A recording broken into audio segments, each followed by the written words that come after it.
All right. Good morning, everybody.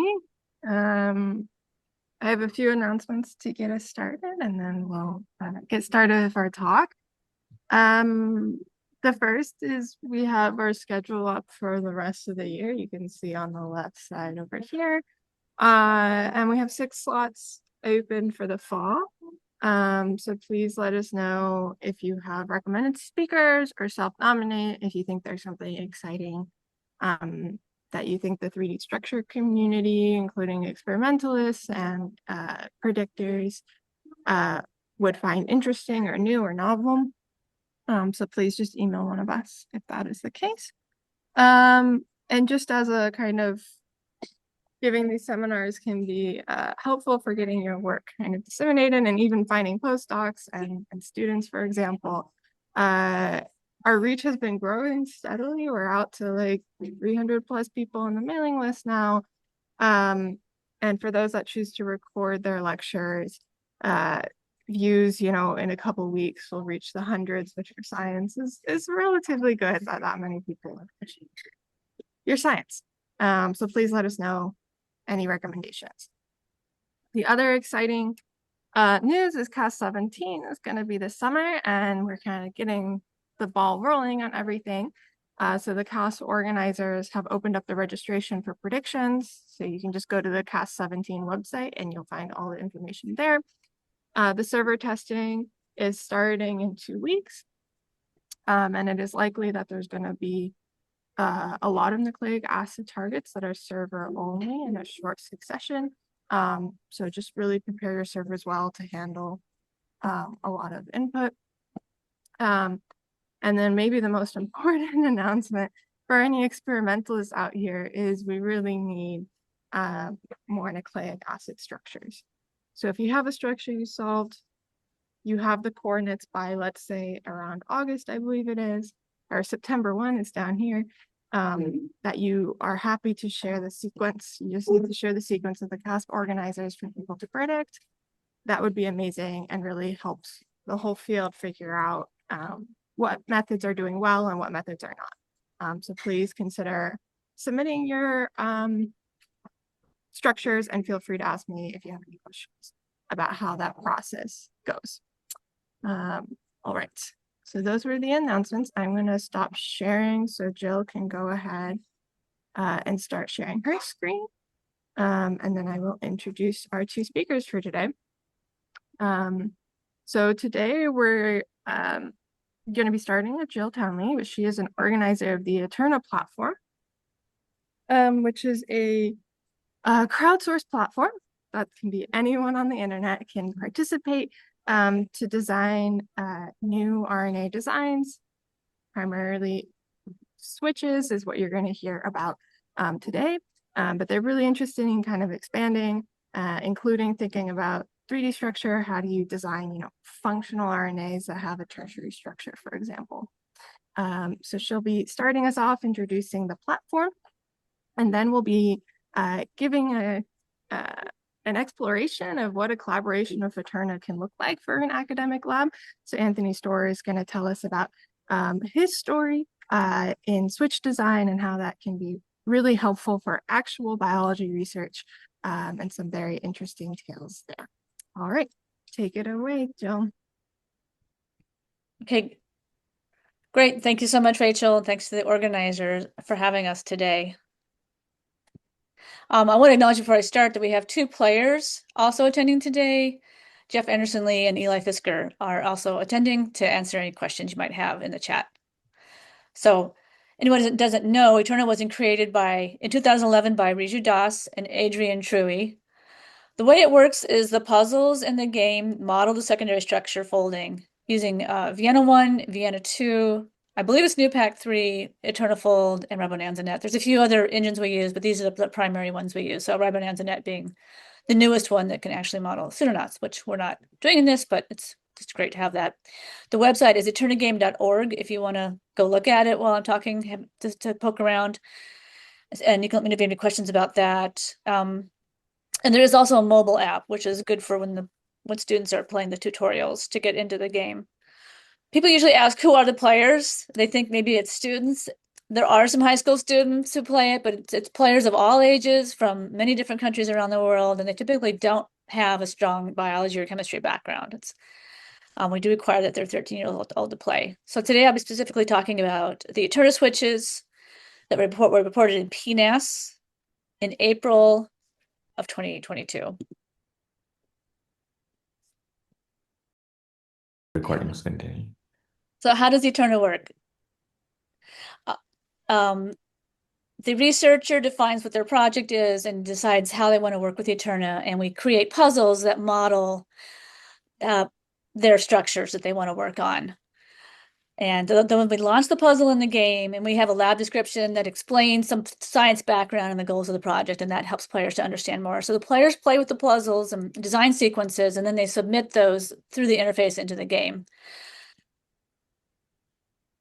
That then, we then have a large data set is created of those sequences. Sometimes players have to vote in, like if there's only 8 or 10 they're going to get to actually tested, they have to get voted in. Otherwise, usually they all get tested. And I give those sequences to the researcher, who you will then do your experiments. And once you have your data, we then put that back in the game. We score it from a scale of 0 to 100.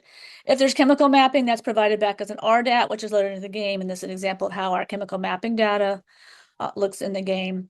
Or we also can do other things such as switch activation or protein expression or other metrics can be used to score the designs. And this helps the players understand which ones did well and which did not.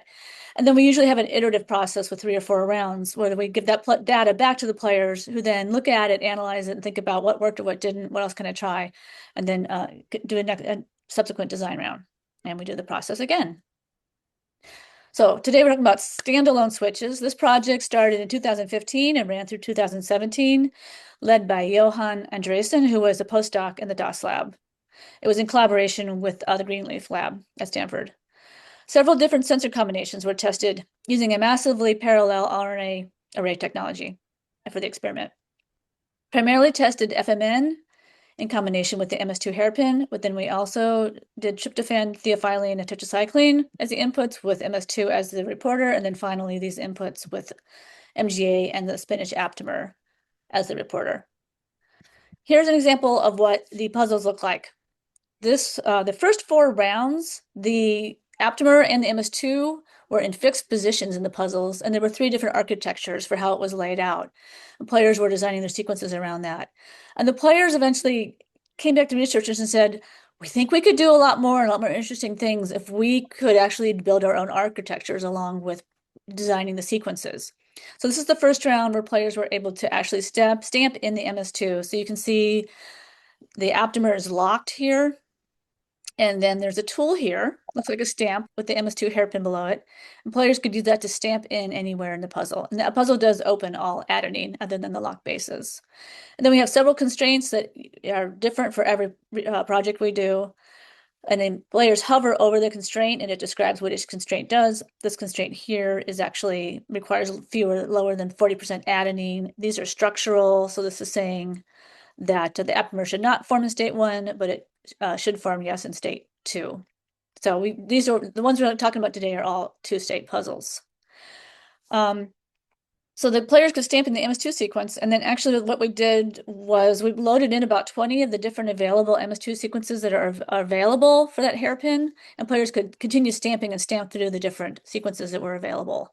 And this led to some creative arrangements of the FMN and MS2 sequences. And by allowing particularly to players to look at the FMN and the different MS2s and see, well, which ones might be complementary. And then this was the last round where we had the really highly active switches. And this is the design that performed really well for Anthony that he's going to be talking about. And in this one specifically, we'd say MS2 should not be present in this state, but it should be present in this state. Now, we don't computationally try to model how the ligand binds with the aptamer. We don't have that in the game, but we use an energy bonus instead for state 2 is how we model it. this sequence was interesting. They used a static stem, which some of the players played around with. And so this particular design, the player has the aptamer here and put the MS2 fairly close to it, 5 bases away. And then these extra nucleotides were basically tied up into a stem to keep them away from interfering with any other portions of the switch. Now, it's also possible that the static stem helps it switch. I don't know. I'd be curious to find out if this actually helps or not. So I'd be curious to find out if we shortened the neck and we took away this little stem, would the switch still work as well as it did? And I'll show you this complementary. The player noticed that there's this 2 uracil and 3 cytosine here in the aptamer, which are over here in the state 1, and these pair up very well with this version of the MS2. The 2 adenine, and then particularly the 2 guanine here that do the CG pairs. So player strategies. One of the things that players did that was really effective, and they tended to do a lot of in the end, was create a neck that holds the switch together to perform well, and also sequesters any extra bases from interfering with the rest of the switch. And then I already mentioned they used the static stem to do that as well. They did something that they called looking for built-in aptamers for built-in aptamer self-turn-off sequences. They also balanced the energy between the 2 states, was a strategy that some tried. And then also players created their own tools that they use in the game. And this is a spiral arc plot that Jeff Anderson-Lee, who's here, he coded up a script so the players could launch this tool in the game and use it to visualize the switch. So the upper portion is state 1 and the lower portion is state 2. Players found this quite useful for visualizing how sequences are switching. And this is actually my last slide. Here's the experimental results from the paper. Round 1, 2, 3, and 5 were the fixed position puzzles from the original series. And then rounds 4, 6, and 7 were the puzzles where the players could stamp in, that make their own architecture by stamping in the MS2. And I think that's why these switches, the players were able to design such highly active switches to where they actually reached the thermodynamic limit of what could be achieved with a switch, at least in vitro. So the blue are the on sensors and the orange are the off sensors. And this first column is ribologic. Might be wondering, well, did the researchers try to design sensors as well? They did. One of them created this physics-based computational algorithm for designing sensors, but it did have to borrow architectures from the players. So I imagine, yeah. So in the last, at the very end, there also was a series of these using theophylline and trip along with the MS2, and all those sequences and results are in the supplementary part of the paper. And so the final challenge was to say to the players, well, if we give you a brand new set of pairings of inputs and outputs, can you still design switches? And can you do it quickly? These were only run for a week, and the players voted in the designs to test. So the blue are the player designs, and the orange are the ribologic. Each vertical line is a different switch architecture designed by a player that was used as a starting point for the corresponding ribologic design in the same column.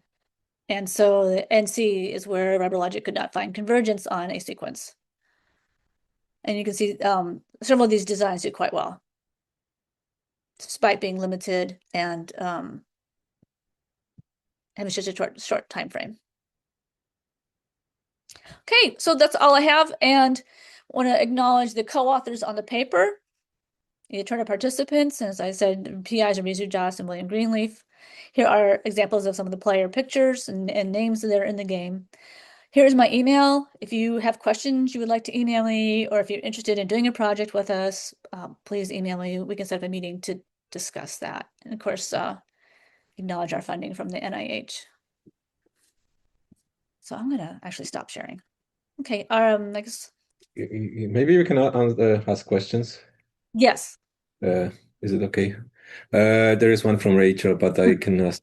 Maybe I missed that. Is there again a component that explicitly takes care into or like includes information about RNA ligand interactions, like in case of FMN? There's not. More like this should be a switch. Yeah, it's strictly an energy bonus that simulates the presence of the ligand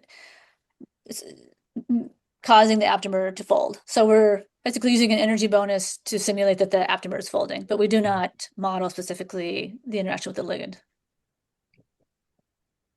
That would be something interesting to add if we could had some resources to ever build that into the game. Rachel, do you want to read your question? Yeah, and Eli also gave an answer to it, but we'll see how Jill's response, maybe differing opinions. So essentially was how important do you and the players find accurate structure prediction models? Are there, for example, some players that love one model versus the other, like Eterna-fold versus Nupac? And have you seen through the years of using Eterna and prediction algorithms changing, whether the success rate in design has gone up, or is there other changes you've seen in the players and their designs because of accuracy changes? Yeah, Eli gave the ultimate answer there, right? And I should note, I forgot to mention when we were going through, is the design that did really well, that Anthony's going to be discussing, that did well in his testing that I showed you, that switched in Vienna 2 was what I had shown. I forgot to mention it actually didn't switch in Nupac. And one thing the players did was try to find something that would switch in all three. But yeah, I mean, certainly these models, I'm always reminding the players that the models are largely, just a guess. And we definitely submit things to be tested that don't follow the models, that the models are saying won't work. And we go ahead, if we have a good hypothesis, we'll go ahead and test it. And yeah, it's been really challenging. Like we tried to do some ribosome engineering work, and it was really difficult because there is really no model for something that large that's very accurate. The models are a help and they point us, in directions, but a lot of it is a sense of feeling how, looking at the data from one round to the next and seeing how things are folding. And in particular, there was a logic lab where we had to create and or not XOR and that kind of thing. And in one round, we got back results for 3 different kinds of switches. And the next round, they added 4 more that we hadn't ever designed for. And we took the data from the first ones and said, well, what does it say in terms of, this one was supposed to be an and, but it folded more like an XOR. So is there something we can do to make it look even more like an XOR? And in that round, by using the models and seeing, for example, we take a proxy of, are these particular pairs pairing in the model, and use that as a proxy for did it fold or not? And then look for designs where that pairing was stronger. And it wasn't 100%, but it was like moving in the right direction. And so rather than the model saying, yes, this will fold exactly the way you want it to, it's like, no, it's moving more in the direction you want it to. And in the second round there, we managed to get all of the switches to score 100 by using that, leaning in the right direction tendency. So the model wasn't 100% predictive, but it was good enough to give us a directionality to tweak the designs.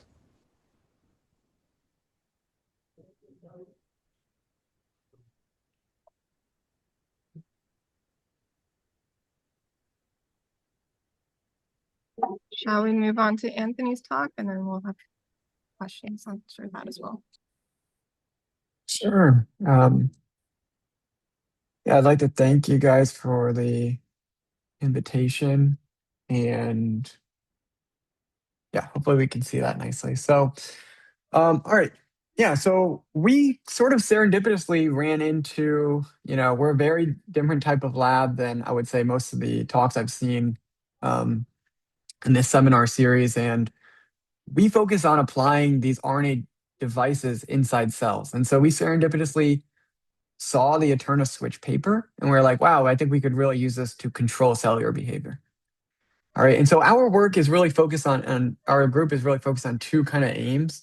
This idea that conditional control can enhance biology's potential, right? And so we're interested in efficient biomanufacturing. You can imagine if we can balance competing demands inside cells of growth and production, while also, maybe recognizing certain components of certain cells so we could, target certain disease cells, as shown in the red, right, with really precision medicine, right? And so if we can, build things that are, sense and control cells, then, that's kind of our goal. And we've increasingly become more interested in RNA over the years because as I'm sure many of you are aware, RNA plays such a critical role in many cellular processes, but it also plays, as we're uncovering in the field, a more critical role in just regulating some of these processes and controlling when the cell may do a certain behavior. All right. And one aspect of this sensing control architecture that we're interested in is RNA aptamers, right? They act as these really specific molecular sensors for different ligands, ranging from small molecules, proteins, even certain cell type differentiators, right? And so by coupling some kind of RNA sensor to an RNA actuator through a switch-like mechanism, we in other labs can create these cellular control outcomes. All right. And so that's why we're really interested in some of these Eterna, games, because many of these puzzles, although they're really designed to, demonstrate the switching behavior and are tested outside of the cell, this behavior we can, we thought we could repurpose to regulate, a cell's actual activity. All right. And so in this work, we're going to talk a little bit about CRISPR activation and how we repurpose those Eterna switches and some of the design rules we may be encumbered and maybe some things that may be important as we and people in the Eterna community build towards these kind of like smart medicine or enhanced regulators. For those who may not be familiar with CRISPR activation, there's a nice little schematic on the left-hand side. Essentially, in CRISPR activation, we use a deactivated Cas9 that doesn't induce DNA cleavage, but instead locates and brings the modified guide RNA upstream of your gene of interest. Because we want to activate, we use a modified guide RNA called a scaffold RNA, where on the 3' end of the guide RNA, we've modified it with the MS2 aptamer, right? That in turn can recruit the MS2 coprotein, which can be translationally fused to a transcriptional activator and induce gene expression. And we're really interested in tools that can be broadly applied across many different species, from bacterial, yeast, or even human systems. And we're particularly interested in tools that can be agnostic to the original context, right? Things that we can deploy quickly to try new different things or turn on new different genes. And so with CRISPR activation, you're allowed to target more or less most genes if you have the compatible NGG PAM site, right? But the problem with these systems is they're static and they're always on. And so we thought, well, what if we put a switch in, that can regulate perhaps this effector binding so we could turn on or off genes, right? And so we wanted to see, could we make a generalized approach so that we could regulate genes based on the presence of a metabolite? Kind of like a souped up riboswitch, switch, essentially. Right? And so we designed these so-called metabolite-responsive scaffold RNAs by taking, the existing, single guide RNA with the spacer sequence that targets the gene in blue, the Cas9 binding loop in black. But then at the end, we modified and replaced that constitutive MS2 aptamer with some of these RNA switches from the Eterna game, as I'll show in a second.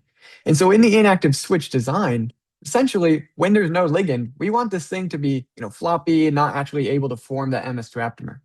But once the ligand is bound, we want to form the MS2 coprotein binding aptamer so that we could recruit that protein, right? And induce gene expression, okay? And so, we had this idea, and then thankfully, within a month or two after thinking about how we could start designing these rationally, we actually saw the Eterna paper, and they screened thousands and thousands of different designs that were interesting, right? So, they took in the Greenleaf and DOS lab in the Eternity community, they made these puzzles, they solicited the designs, right? And they screened them in vitro on conditions that really are not conducive to what is similar to inside the cell, right? They're at low temperatures, which, can be beneficial for stabilizing RNA structures. They're also at really high magnesium concentrations that are not relevant inside cells. So we weren't that optimistic that if we just took one of these random designs, it would work. But the nice thing about this group is that they really did a thorough job of documenting and including all the supplemental data. And, this is just a small screenshot of one of the tables. And we were able to simply, see all these different designs, get all the sequences really easily, and see that some of them have really high, well, I guess low KDs that allow for really binding at, physiologically relevant protein concentrations. And they have these really strong fold changes, right? And so we were like, well, we don't know if one design will work. Let's see if we could, create 10 and see if any are functional, right? And so what we did was essentially, right, we had our idea of this switch, and we saw some of the Eterna designs, and you can see, the best performing design here, where in the off state on the left, there's, no formation of the MS2 aptamer. But once the ligand is bound, shown by this little, highlighted white circle, you actually unlock the formation of the MS2 aptamer that's previously been sequestered, right? And so if we could graft right here onto the 3' end of our aptamer, like so, then we could conditionally recruit the effector, right? And so this was our goal. It was perfect timing when this paper came out and really accessible data, so that really helped a lot. But these things were not really tested in the cellular environment at all. All right, and so just a schematic before we get into results, right? We have our Cas9 complex that should be recruited upstream of the gene at all times, and only when we have the metabolite should we recruit the effector, which in turn recruits the RNA polymerase. And in bacteria, we're going to be testing for the expression of the RFP protein, right? So we started our testing with the theophylline. There were a couple other switches in the paper, but we were most interested in this one because it's a metabolite that E. coli can't generate or consume. So we could define exactly how much is given to the cells and interpret the results like that. All right. So we tested those 10 designs, right? You can see 1, 2, all the way to 10. And we were really surprised that actually 7 out of the 10 had some significant increase in gene expression when they're treated with theophylline in red versus when they're not treated at all. All right. And so you can see, some of the designs did not perform well, right? Like 2, that switch is always on. All right. So that MS2 aptamer is always being formed. Whereas outside the cell, it had this really nice fold change behavior. You can see other designs like 3 and 5, also non-functional. 9 and 10, really slightly. But designs like 1, 4, 7, and 8 had pretty decent fold change inside the cell, even though there was not really any correlation, or expected, outcome, right? They all should have had similar activity based on the in vitro results, but here they're not quite the same. And so we thought a bit about this, and we tried to generate some predictive rules. And as I'll show in a second, weren't really that helpful, but we kind of have some concepts as we kind of go forward. Of course, before we got into anything, we wanted to prove that the positive control and negative control switches or guide RNAs were not exhibiting switch-like behavior. Here you always on, and a negative control always off, right? But when we thought about what is going on between the switch-like design and what's going on in the CRISPR activation, right, is we actually have a much more stringent condition. When we're testing in vitro, of course, we have a more permissive environment for RNA folding, but we're also only asking the question, can this form the MS2 aptamer or not, right? In CRISPR activation, we're actually asking, can this not disturb the Cas9 binding hairpin? Can this also put the MS2 coprotein in a favorable orientation in relation to the DNA promoter so that we can actually target this polymerase? So there's actually a 3-dimensional spatial thing going on, as I'll show in a second. But we found there's actually really no correlation between the in vitro binding assay and our in vivo CRISPR activation experiments. So there's not really any clear trend in why some designs were functional or not.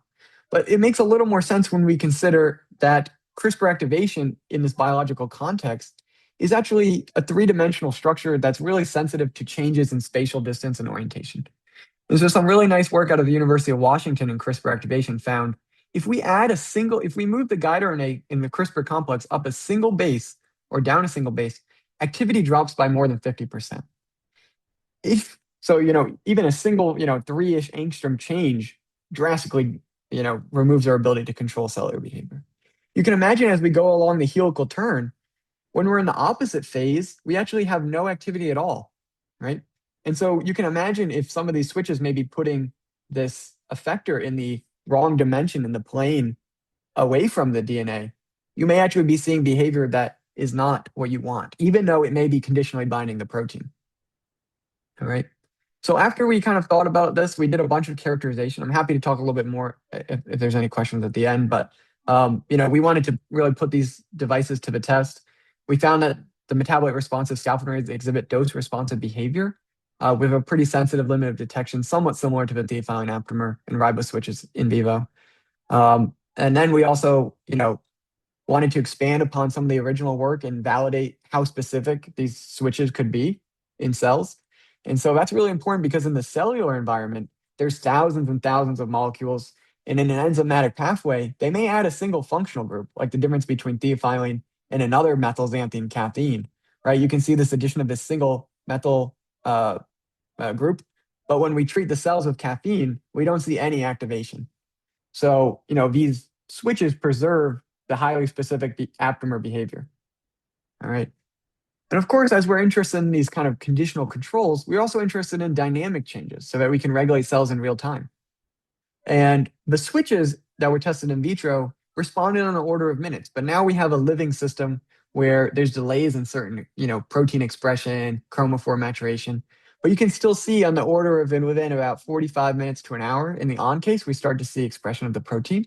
And then when we're removing the metabolite, you can see within about 30 minutes, there's actually, a decrease in protein levels. All right. And you can see over extended periods of time, the switch performs as expected. It can cycle on and off, as we would like. Right. And so I'm kind of lazy. When I wanted to build this switch, I wanted this switch to function broadly across different organisms. And so by modifying just the 3' end of the guide RNA, that really frees up concerns about spacer sequestration or interfering Cas9 binding. And so we can easily deploy these switches and guide RNAs to regulate different organisms, including yeast, where we may be using a different spacer sequence or a different transcriptional activator in the form of BPR. So our results in yeast exhibit this metabolite-responsive behavior only with our metabolite-responsive scaffold RNA. In the same design, with a different, reporter setup, we see this response in human cells as well. And so, the same guide RNA with the modified, scaffold or RNA switch can actually regulate diverse cellular behaviors, which was surprising given that there's very different growth temperatures between yeast, human, and bacterial cells. There's very different magnesium levels, which are important, right, for this complex structure to be stabilized. And there's different biological activities going on. And altogether, this kind of indicates the robustness of these metabolite-responsive guide RNAs, but also the robustness of these baseline designs from the Eterna players in tackling some of these difficult problems. All right. We also validated that these could bind to different Cas9 molecules, beyond the canonical spiogenese Cas9, such as these PAM-agnostic versions. We could, they perform equally well. We also validated that they can regulate endogenous genes. So if we change out that spacer sequence, we can recruit and target different genes without really changing the rest of the switch design, as you can see here in human cells. All right, but the main goal of this work was building this efficient biomanufacturing platform, and cells have a finite amount of resources that are primed for growth. But if we could at the right time switch towards a product, then we could control cellular behavior better, right? And so to do this, we wanted a real life input. And the nice thing is we can build a dynamic control switch that senses something physiologically relevant. We could control biochemical production more efficiently. All right, and so something like a branch point metabolite like tryptophan, which is one of the RNA switch designs that the Eterna players built and validated, we thought, well, we tested 10 theophylline switches and a lot of them worked. What if I just test the top tryptophan one? Does that work? You can see here in E. coli, we actually see this, physiologically, over physiologically relevant tryptophan concentrations, between here to here. We do see this activation. It's not as strong as theophylline. There's a lot more background because cells naturally have this endogenous metabolite. But when you look at, the cells, there is some slight increase when the tryptophan responsive scaffold RNA is able to detect this elevated tryptophan level. All right. We wanted to actually take this and use it to regulate a metabolic pathway and see, does this dynamic switching behavior enhance biochemical production? All right, and so in this 5-gene violation pathway, you can see we should make a purple product. If coming from tryptophan over here, we have it, right? So as a proof of concept, we took the theophylline switch just because we knew that one worked really well. And could we see that behavior? So in here, all the cells are white when we don't treat them with theophylline. But when they're treated with theophylline, they all turn bright purple, indicating robust expression of the genetic pathway, right? to build this, to leverage these RNA switches, we kind of went a step further and thought, could we use a self-regulating idea to turn tryptophan, which is a precursor and a biochemical component for protein synthesis. At low levels, we want the switch to be off so that the cells can grow. But at high levels, we want the switch to be on so we can turn on these pathway and make this product.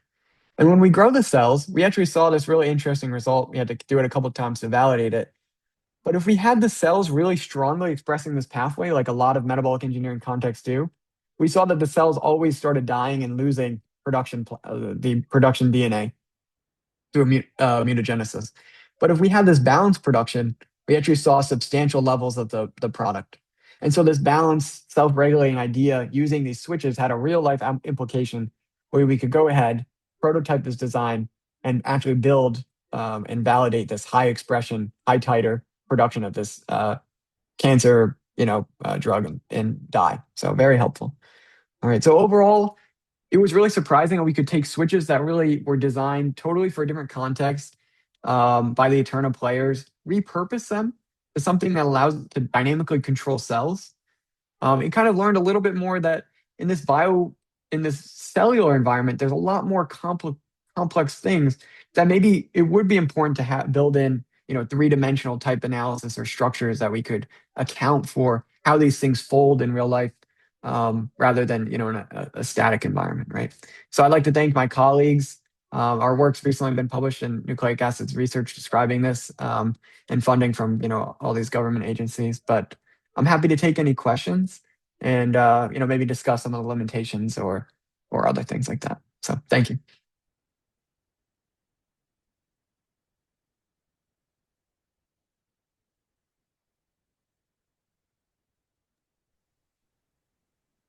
Hey Anthony, thanks for the talk. It's really interesting that like you touched upon now thinking about 3D structure and perhaps like designing these kind of aptamers. Um, yeah, what do you think about like current set of RNA design tools? Like which ones do you think are exciting? Do you think this is already within reach, or does new tools need to be developed for, enabling this research? Yeah, I would say that's exactly what we're thinking, right? We're thinking now, of course, there's been I think you guys are probably a lot more familiar than we are, but there's been a lot of work in predicting RNA three-dimensional structure, predicting using generative AI to maybe build aptamers, new aptamers, right? There's been some recent work, I think, out of UPenn, where they kind of use generative AI to try to design better aptamers that can be, using Celix data. I think one limitation from a lot of that, what we found, is a lot of this data is sourced from cell-free environments, right? And Yeah, artificial right. environments that don't actually Yeah, make sense in the physiological environment. And what we found is a lot of designs we've taken from other groups and things like that, other aptamers, even certain things that are designed in one organism like yeast, where they grow at 30 seed, yeah, when we put them at E. coli or human cells, that temperature differential leads to that behavior not actually functioning. And so what yeah, we're interested in is if we can build large data sets of actual these switches or things like that folding inside cells, we might be able to, maybe train models that are more appropriate for exhibiting behavior in cells, right? Because there's such a difference, yeah, often an order or two of magnitude of magnesium concentration, 10 yeah, plus, 15 plus degrees of temperature. So yeah, we're really interested if we can build those type of models and maybe just yeah. tweak existing ones to better leverage that. That's very interesting, right? Like if you can start collecting some sort of data sets for your specific problem, you could, fine tune or adapt some of the kind of models trained on lots of cell-free stuff. Yeah, exactly. Um, That's kind of one of but our long-term goals, I think. Yeah. so yeah, nice. I mean, do others have questions as well? Um, Yeah, Anthony, I have a question from Rachel. I think she Yep. had to go. From your perspective, what was the advantage of crowdsourcing involving a wide variety of people? Yeah, I think that's a great question, right? So when I originally set out, like I want to say we set out to build these switch-like guide RNAs probably about a month before we saw the Eterna paper in PNAS. We tried to do it by hand by basically me, the one grad student working on the problem, taking kind of similar to the players where we knew that we wanted to switch an MS2 aptamer. And we, we're somewhat agnostic to what the input aptamer could be. But when that aptamer bound, if we could switch, kind of like a lot of these ribo switch designs, but I was one person designing these, right? One grad student designing these. Of course, every design I made, I had to then, for those who aren't familiar, do the molecular cloning to build, test, and screen. It was great if I could see 1,000 sequences, right? That had already been vetted in this high throughput sequencing chip-based method by the Greenleaf lab. So for me, it gave me a great starting point. I could say, I know these ones at least have some possibility of working. Whereas the ones I was going to design, they probably, who knows if they would have worked, right? So I think it was really great to have a starting point where there was so much data and so many sequences already validated that we could test. And now maybe going forward, it might be beneficial if we can maybe do the testing and screening in cells, right, to better accomplish our mission. You know what I mean? Yeah, very interesting. And the other question is, do you think of any other predictions? Have you used other tools around, bioRNA, bioinformatics space that would be helpful for the designs, motif detection, non-canonical base per predictions, or in any kind of way, prediction of some kind of physical property of RNAs? Have you used anything? Yeah. Well, I will say what we tried doing was we actually tried doing some modeling on our own, leveraging whatever we, multiple different RNA models, multiple different protein-based models, multiple protein RNA like AlphaFold 2 or 3, which I think, I looked through the recent CASP paper, right? Like not the best performance, especially in some complex RNAs. So what we found was we could reliably see if the RNA could probably bind to the MS2 aptamer, but we couldn't really reliably often see if it would exhibit that switch-like behavior. So and of course, I think these models are often existing models. They have that strong evolutionary linkage between this protein, MS2, should bind this RNA aptamer. And so we often found that could kind of override maybe some of the switching, right? It would force that aptamer to form in the structural prediction because that's what it's been trained on, right? There's not been a lot of this switch-like. And I think there's been some work using looking at, maybe the top ranked prediction versus maybe some of the other ones like conformational clustering. So, we looked a little bit like that to see, maybe if we could screen the top 100 designs and see if there's any conformational bias in one way or the other if we saw this dual mode. But I think some of the tools are in the infancy in that area, right? Especially with respect to RNA. So, yeah. Yeah, this is a very interesting slide, and maybe this question should also go to Jill, because I worked with Reju 10 years ago. I remember we played a little bit with ideas how to make RNA 3D, like Eterna 3D. So you already mentioned that would be great to look in more details with Eterna and kind of play with molecules and interactions in 3D. Are there any plans, or like how does it look right now for Eterna to go in 3D? But I think it's difficult. Yeah, we talked about it and we played 10 years ago, so it's a very difficult problem how to move into 3D space. Yeah, we do have an Eterna 3D software now where we can display a static model in the game. So when we're designing something that has a PDB already known, we can display that PDB in our game, and that correlates 2D to 3D. So if I change it in 2D, it'll change in 3D. The base will change, but there's no prediction. So the 3D model we have is just the target. There's no prediction element yet. Okay. Of course, that would take a lot of computer resources, but we are looking at, I think we would potentially look at Protenics, which RNA Pro was based on, as a way to get it into the game. We are not currently working on that. We would need some other resources. It would be a lot of development time. And we also only develop things once we actually have a project that wants to use it.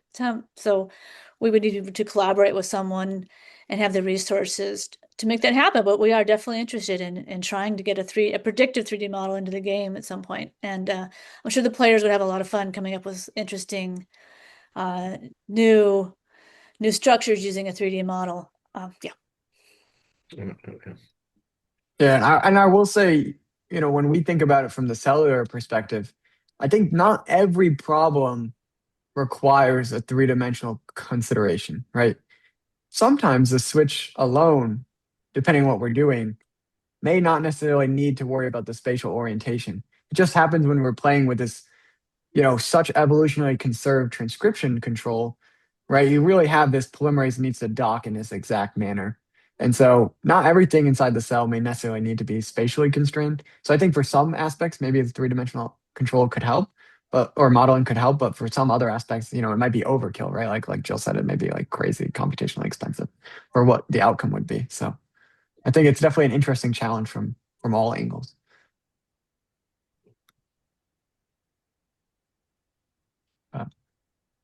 No, thank you. Do we have any other questions? Dan Herschlag is just talking right now. I mean, in 10 minutes at Harvard. So I'm speaking of people from Harvard, from Stanford, and from that time. So if I don't know, if we don't have more questions, then we can also close it sooner. Yeah. Well, Make I just wanted to say thanks for having us, and feel free to send an email or if any other questions and things like that. But thank you. And also, yeah, for other people, I think Eterna is so much fun to play. I used to play a little bit.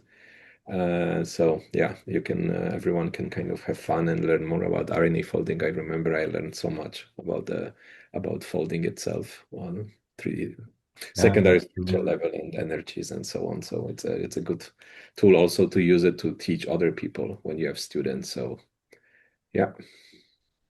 Especially for like computer science type people to learn about RNA biology. Yeah. If someone wants to join the field and understand more, yeah, I also learned so much. So good. If we don't have more questions, then I think we see each other in 2 weeks. Happy predictions, and thank you again for the wonderful talks. Good luck, guys. All right. Thank you. Bye-bye. Bye bye.